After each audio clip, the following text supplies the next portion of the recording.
today to congratulate our new, hot, fresh off the press, local MP, and it's an honour to meet you, John Whitby. It's great to have you in the studio with us, John. Well, Terry, listen, it's an honour to be here, and from what we've already discussed, it is an honour to meet you. So, yeah. Great. I was very encouraged when you responded to my invitation and you said it an honour to meet you, because we always think it's an honour to welcome and work with and talk to our local MPs, and you sort of flipped that on me, so I was really encouraged when you responded with that sentiment. Society would be almost nowhere without the people that really do the work, and it seems like you're one of those people. So, to make lives better for lots of people who need a chance. Everyone needs a chance. Some people get it easy in life, and many don't. So I'm fully aware, having had my few years involved in politics, especially when I was the mayor. I was the mayor of Derby. You're involved in politics, and you live in a place, and you think you know most things about it. But when you become the mayor of an area, you get to see everything. And all the good stuff, and all those organisations that are sort of unsung more so, and all those organisations that are doing great things to really improve people's lives on a day-to-day basis that you don't hear about because it's not catching the headlines all the time. It's not clickbait. So I'm fully aware that they are out there. And they make a huge difference. So they're the people that really move this country forward, I think. Thank you. So coming fresh in as the new local MP, what is your heart, vision and job really? What do you see those three things, if you could answer that? Well, what I will be doing, I think, will be led by the people. I mean, I'm not coming in to impose anything on the constituency, because that's not the role. It's a representative model of democracy, and that's absolutely right. So I will be responding, and I'm responding to what people tell me and what people have told me during the campaign. We've spoken to thousands of people, and you get a very good picture of what the priorities for a lot of people are. And they're very different in this constituency than they are in many others, because it's a completely different sort of area. It is generally quite affluent, but of course there are pockets that of poverty and real need. So I'll be trying to respond to the sort of the priorities of the people. Listen, there's a lot of people in this constituency that are very, very keen, and absolutely rightly, that we do much more on the climate to protect our nature, or to do more than just protect nature, to go further and sort of bring species back and allow it to thrive. That they were really, really strong priorities on the doorstep. But of course, there are some structural things that we really need to look at, and they're sort of things I'm already trying to get on with now. So things like banking hub for Bakewell, the Ashbourne Relief Road. There's a real problem in the constituency with just connectivity, broadband, internet, a phone signal. I mean, that's a good point. It's all over the place. It's not the sort of places where you might expect to maybe not get a phone signal out in the middle of nowhere, but even in population centres, some parents have said, "Oh, I don't want my kids going out because they can't phone me." You think, what, in the middle of Hilton? I understand. It's bizarre. So in this new era of hybrid working, a lot of people working from home, remote working. Yeah, we do need to sort of look at that quite seriously. Then that's a good point. Many good points. But we had to, with some of our community work and outreach work, and even in Starcombs, and even in Darley-Dale, we had to buy a 5G hub, a remote one, so it works like on a SIM card, because the Wi-Fi wouldn't work effectively that we could stream and broadcast. Yeah. So that's what we've had to do. So that is maybe an answer interim that you can get mobile internet hubs, 5G. That's a way of getting around it. That's what we had to do. But of course, long term, we'd like good internet and access for everybody. And of course, I mean, there's been a lot of talk and pre-campaigning about the issue of housing and housing need and lack of, and even supported housing, what we're doing. What would you speak to that locally, John? What I should have said is the biggest problem in the constituency. And it's not going to be a quick fix, but the biggest problem is, I mean, take climate out of the equation here. It is housing. Whether people were telling me that on the doorstep, maybe not so much, but it really is, because you know, it's we have a real problem with younger people, especially, just cannot get housing. There isn't any, or hardly any. Yeah. And if there is any, it really isn't within reach.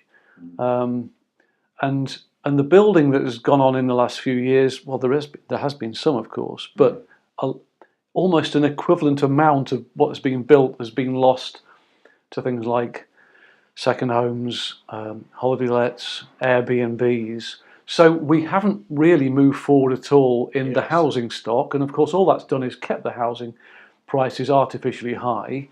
And I believe we've got the highest house prices in the region at the same time as having the lowest median income in the region. And you know, although this isn't entirely sort of attributable, you know, we've also got this really low.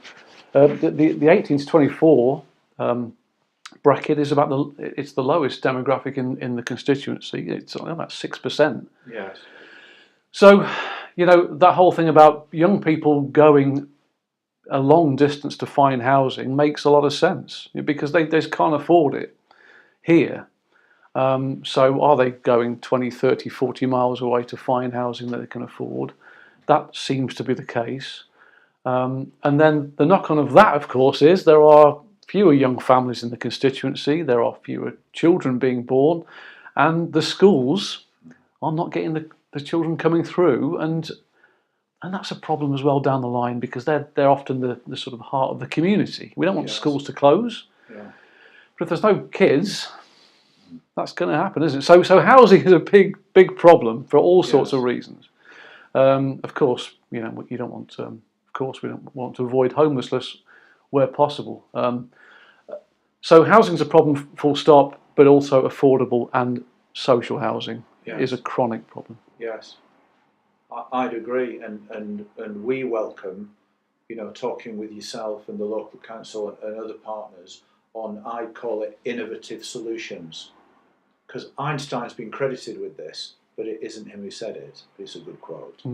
That if you keep doing the same thing as you've always done before and expecting a change, that's called insanity. Insanity, yeah. So we need to look at doing new things, new ways, with new people that'll bring innovation and creativity where things can thrive, you know.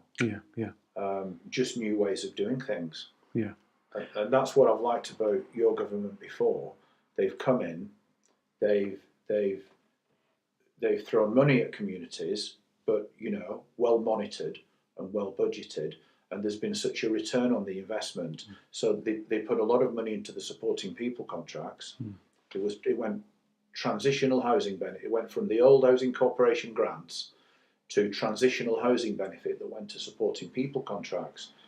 And more money got thrown at communities and at the deprived areas and poverty. But because of that, there was a bigger workforce, so employment went up. They were training people into employment, so that went up.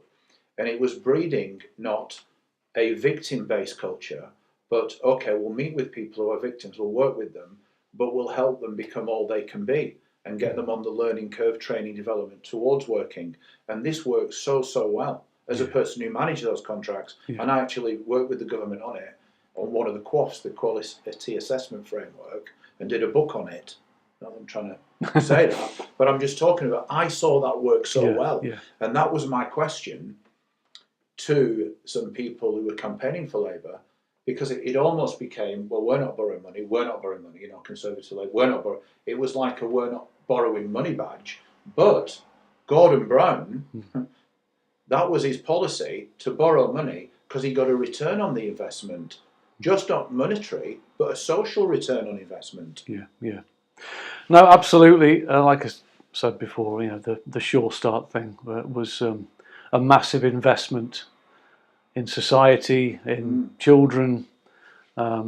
Children, And, families, the whole unit. And from a local government perspective, I've seen almost the other end of that, where those sort of things are taken away. Those brilliant the support for people and families has been eroded because of lack of money over the last few years, decade plus, and the pressures on local government just ramping up and up, because it all comes back to bite you in the end. That's the thing, you think, oh, we can turn that off now. We're okay. Well, absolutely, that's not the case.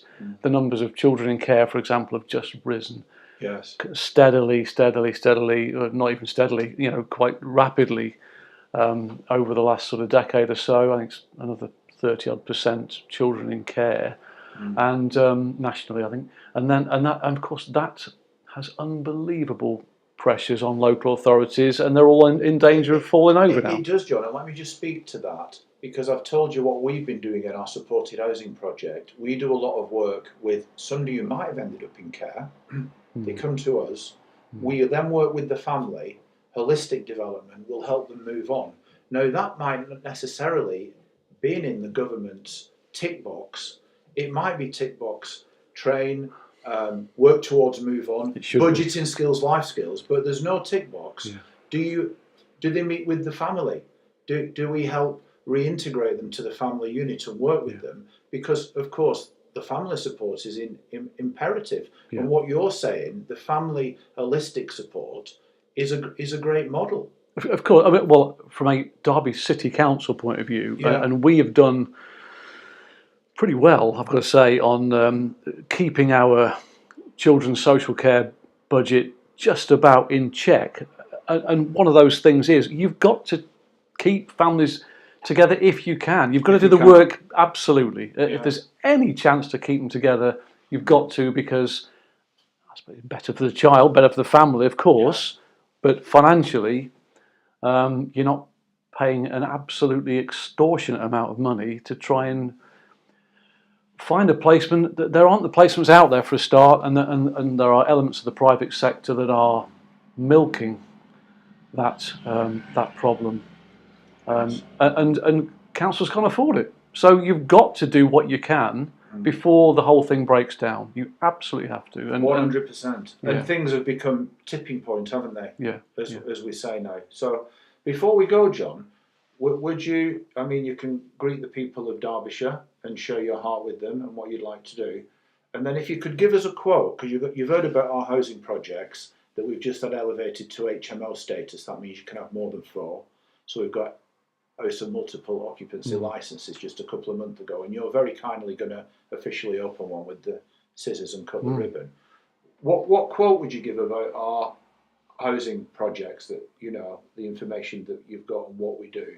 What would you like to say about that? Well, I mean, listen, I think they are absolutely essential that these organisations exist, like yourself, doing what you can to sort of give people, young people, but not just young people. I appreciate it's across the board, but I imagine often young people, giving them a second chance, a third chance. Yes. With enough support, people can thrive. Of course, not everyone is blessed with that chance first time round. Yes. But there are plenty of people who've come through adversity and really made a difference themselves. And like I say, you've trained people up to almost give that support back to other young people. And it's just a great thing for society. Society is better when the gap between the rich and poor is a bit closer, and we need all our people, our young people, to get on and contribute and feel part of society. Yes. So I suppose without this support, you're going to struggle to get that, aren't you? They're just going to languish. Yes. There are a lot of challenges for young people these days, especially post-COVID. Yes. All sorts of problems that, just left unchecked is just going to ramp up. So thank you to you and organisations like yours that just help on with those societal problems that have been not addressed, but local authorities can't address them. They haven't got the money anymore, regrettably. So listen, thanks to you. Well, thank you for your time, John. Would you like to say one thing to the people of Derbyshire? If you was to say one thing, what would you say? One thing, crikey. Well, bear with us. Bear with the new government, I think. I'm very confident we'll get there. There are some initial serious challenges we have. But we all have come to this, I'm sure, from a similar perspective, and that is to do our best. It is a government of service. I love that, what Keir Starmer was saying during the campaign, return government to the service of the people. That's really where I am. It's a public service role. Yes. Whether you're in the council, whether you're an MP, we are representatives of the people. I like that. Absolutely. Because it can get flipped, that. Who's the servant, who's the master? Yeah, or are we equal, and who's serving who? Are you a Yeah. public servant? Well, I am. I'll tell you. People in local council, are they public servants? Yeah, they should be, absolutely. Or is Big Brother watching you and monitoring and imposing their will? How does this thing work? This is a representative democracy, and that's how it should be. Obviously, I can't agree with everyone because there are opposing views, but I'm here to serve the public as best I can, and I will try and do that. Thank you. And I'd say to people, ask not what your country can do for you, but what you can do for your country. JFK. And that's a public servant's quote, but it's also a voluntary sector quote, because then you're raising the aspirations of people and saying, hey, what can you do to help? You're part of the solution now. You're not part of the problem. You're on team now. We believe in you. And come on, let's work together. Absolutely. So thanks so much.